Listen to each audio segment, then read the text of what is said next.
Hello students. तो जिन भी छात्रों का कल पेपर है, पुलिस का एग्ज़ाम है, तो उनके लिए एक संदेश है। पहले तो सभी को शुभकामनाएं।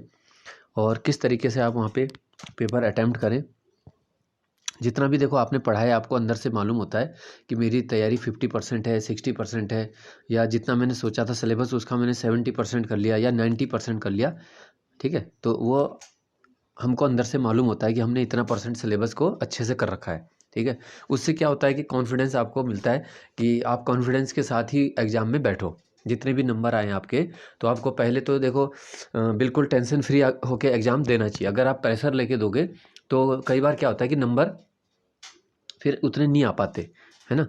अगर आप मान लो आपकी 60 मार्क्स की कैपेसिटी है, लेकिन आप बहुत ज़्यादा पैनिक ले रहे हो, टेंशन लेते हो एग्ज़ाम में, तो वो मार्क्स आपके 4-5 नंबर घट भी सकते हैं। और वहीं जो है पॉजिटिव अप्रोच के साथ देते हो, कॉन्फिडेंस के साथ देते हो, तो वही 4-5 नंबर बढ़ सकते हैं। तो टोटल 60 से 65 हो सकता है, 60 से 55 भी हो सकता है ना। और यही नंबर जो है सिलेक्शन के कहीं ना कहीं नंबर बनते हैं। ठीक है, तो दो स्टूडेंट में इतना डिफरेंस हो जाता है कि दोनों ने बराबर तैयारी की थी, लेकिन एक थोड़ा माइनस में आ गया और एक थोड़ा प्लस में चला गया। तो पहले तो आपको अपना पूरे कॉन्फिडेंस के साथ एग्ज़ाम में बैठना है। आपको ये अपने ऊपर विश्वास होना चाहिए कि मैंने 6 महीने से, 1 साल से, 3 साल से, जितने भी समय से तैयारी की है, तो वो मेरी तैयारी है। ठीक है, दूसरी बात कि जब भी आप पेपर एक बार देखते ही हो, तो पूरा एक बार निगाह लेके पूरा पढ़ लेते हो उसे, है ना। 15-20 मिनट में सारे क्वेश्चन आपको आ जाते हैं और एक आइडिया आपको मिल जाता है कि इस पेपर में लगभग इतने परसेंट क्वेश्चन मुझे आ रहे हैं। उससे भी एक कॉन्फिडेंस मिल जाता है कि भाई 60-70% क्वेश्चन तो मैंने सुने हुए ही हैं इसमें से, है ना। और यदि बहुत टफ आता भी है कभी, तो वो सभी के लिए होता है। ऐसा नहीं है कि आप ही को फिर बहुत कम आ रहे हैं, तो सभी के लिए होता है। तो ऐसे कोई घबराने की बात नहीं होती है, आराम से पेपर दो। पहले तो बड़े ध्यान से ओएमआर शीट में जो भी एंट्रीज होती हैं, रोल नंबर और अपना बुकलेट सीरीज, वो बड़े ध्यान से भरो। उसके बाद पेपर को सॉल्व करने लगो, तो बड़े ध्यान से आपको गोले भरने होते हैं। क्योंकि ऐसी गलतियाँ हम बाद में सुनते हैं कि मैंने 1 नंबर वाले का गोला 2 में कर दिया, है ना, जिन्हें हम बोलते हैं कॉमन एरर, कॉमन मिस्टेक हो जाती है। या ये क्वेश्चन मुझे आता था, मैंने किया नहीं, या क्वेश्चन तो आता था, मैंने पेपर में किया लेकिन ओएमआर सीट में नहीं कर पाए। तो ये वाली मिस्टेक क्यों होती है? क्योंकि जिन्हें एक्सपीरियंस कम होता है, अगर आपने पेपर अभी बहुत ज़्यादा नहीं दिए हैं, तो ऐसी गलतियाँ आपसे हो सकती हैं। ठीक है, तो इसीलिए बोला जाता है कि पहले एग्ज़ाम देने से पहले प्रैक्टिस खूब करो। और प्रैक्टिस जब भी करो तो वो आपको पेपर की तरह ही पेपर देना चाहिए ओएमआर सीट में। ठीक है ना, ऐसे नहीं कि कहीं से हेल्प ले ली, कहीं से चीटिंग कर ली, कहीं से देख लिया, तो वो कोई फ़ायदा नहीं है एग्ज़ाम का। जैसे वहाँ पे देना है वैसे ही देना है घर में भी, तो तभी उसका फ़ायदा है। तो इस ढंग से आप प्रैक्टिस तो जो भी चलो आपने की होगी, अच्छा ही है। तो कल का पेपर आप बहुत अच्छे से करो। ठीक है, एक ताकि आप एक सेफ स्कोर की तरफ बढ़ सको। और आगे भी बहुत सारे पेपर हैं। एक पूरी मेहनत के बाद एक पॉजिटिव सोच भी होनी चाहिए।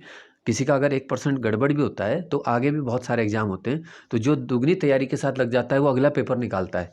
और जो ये सोच रखता है कि मेरे से नहीं होगा, मेरा ये पेपर इतना पढ़ के भी ख़राब हो गया, तो ये वाली सोच नहीं होनी चाहिए अगर एग्ज़ाम निकालना है ना। केवल ये होना चाहिए मन में कि करना है तो करना ही है।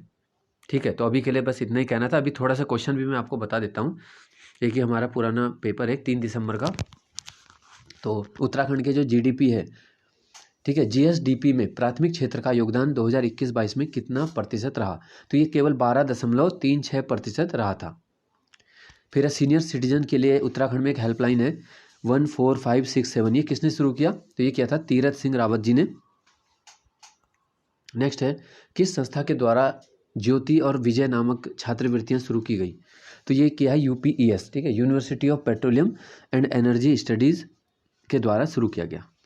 नेक्स्ट है, उत्तराखंड में मानसिक स्वास्थ्य जागरूकता के लिए ब्रांड एम्बेसडर किसे बनाया गया? ऋषभ पंत को बनाया गया है मानसिक स्वास्थ्य के लिए। फिर महिला सशक्तिकरण विभाग ने किसे ब्रांड एम्बेसडर बनाया? तो यह है वंदना कटारिया। ठीक है, नेक्स्ट है, लिक्विड मिरर टेलीस्कोप की स्थापना कहाँ की गई? नैनीताल में। अगला है, हरिद्वार में पिछला महाकुंभ कब हुआ था? तो 2021 में ही हुआ है पिछला महाकुंभ का आयोजन। फिर सूर्यधार झील कहाँ है? तो देहरादून में ही है, और इसको गजेंद्र नैथानी झील के नाम से भी जाना जाता है।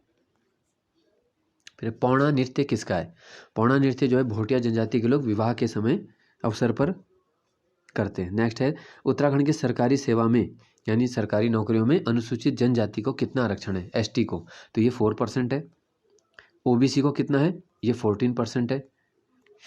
राज्यपाल जो वर्तमान है हमारे गुरमीत सिंह जी ने शपथ कब ली? तो ये 15 सितंबर 2021। उत्तराखंड के वर्तमान राज्यपाल का क्रम क्या है? यह 8वें क्रम के हैं। वर्तमान मुख्यमंत्री का क्रम क्या है? पुष्कर सिंह धामी जी का तो यह 11वें है वर्तमान में। कितनी महिलाएं अब तक विधानसभा अध्यक्ष चुनी गई हैं? तो रितु खंडूरी हैं वर्तमान में, तो एक ही महिला अभी तक चुनी गई है। राज्य विधानमंडल का अभिन्न अंग किसे कहते हैं? तो राज्यपाल भी एक अंग है, विधानसभा भी है, परिषद भी है, तो सभी अंग हैं। नीति आयोग ने 2021 में एक हेल्थ इंडेक्स बनाया था, उसमें उत्तराखंड का स्थान क्या है? तो इसमें 15वां स्थान है। स्वास्थ्य सूचकांक में पहला स्थान नीति आयोग ने किसको दिया था? तो ये केरल को दिया था।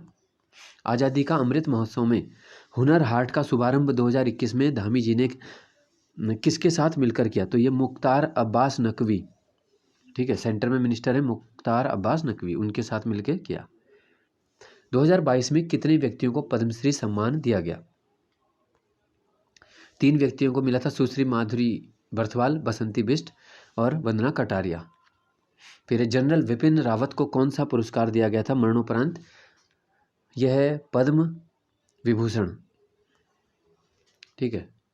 नेक्स्ट है भारत का पहला घास संरक्षण के क्षेत्र 2021 में कहाँ विकसित किया गया?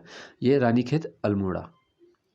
उत्तराखंड में अनाथ बच्चों को कितना आरक्षण दिया जाता है? तो 5% दिया जाता है, ठीक है। जो भी वैकेंसी नहीं आ रही है सब में दिया जा रहा है। EFIR सेवा उत्तराखंड में कब आई? EFIR घर बैठे FIR भी करा सकते हैं इलेक्ट्रॉनिक रूप से। तो 15 जुलाई 2022 को ही ये सेवा का उद्घाटन हुआ है। कौन सा धर्म है उत्तराखंड में जो बहुसंख्यक है? तो हिंदू ही केवल बहुसंख्यक है, बाकी सभी अल्पसंख्यक कहलाते हैं, और हिंदू के बाद सबसे ज़्यादा है मुस्लिम। नेक्स्ट है धारी देवी कहाँ है? तो धारी देवी का शक्तिपीठ है जहाँ काली की पूजा होती है, यह है कलियासौड़ पौड़ी। टाइगर फॉल कहाँ है? चक्राता में। प्रदीप शाह ने किस चंद राजा की सहायता की थी और 3 लाख रुपये रोहिलों को दिए थे? तो कल्याण चंद चतुर्थ के समय ऐसा किया गया था। मिट्टी का महादेव किसे कहते हैं? शिवचंद को। और लास्ट है पैनागढ़ का युद्ध किसने जीता? तो ये लक्ष्मीचंद ने जीता था मानसा से, ठीक है। और इसी युद्ध के समय जो है खतड़ुआ मारा गया था, मानसा का सेनापति, और तब से 17 सितंबर को जो है खतड़ुआ उत्सव पशुओं का त्यौहार या गै त्योहार के रूप में कुमाऊं में विशेष रूप से मनाया जाता है, ठीक है। तो ये आपके 30 क्वेश्चन भी हो गए आज के उत्तराखंड के, और पुलिस के एग्ज़ाम के लिए भी मैंने आपको बोल ही दिया है कि फिर से एक बार बहुत बहुत शुभकामनाएं। आराम से पेपर दो, ठीक है। जब आपने पूरी मेहनत की है तो 95% आपकी मेहनत ही काम करेगी। 5% तो देखो हमेशा भाग्य होता ही है ना, वो दिन भी आपका अच्छा होना चाहिए, तो ज़रूर सफलता मिलेगी आपको। धन्यवाद।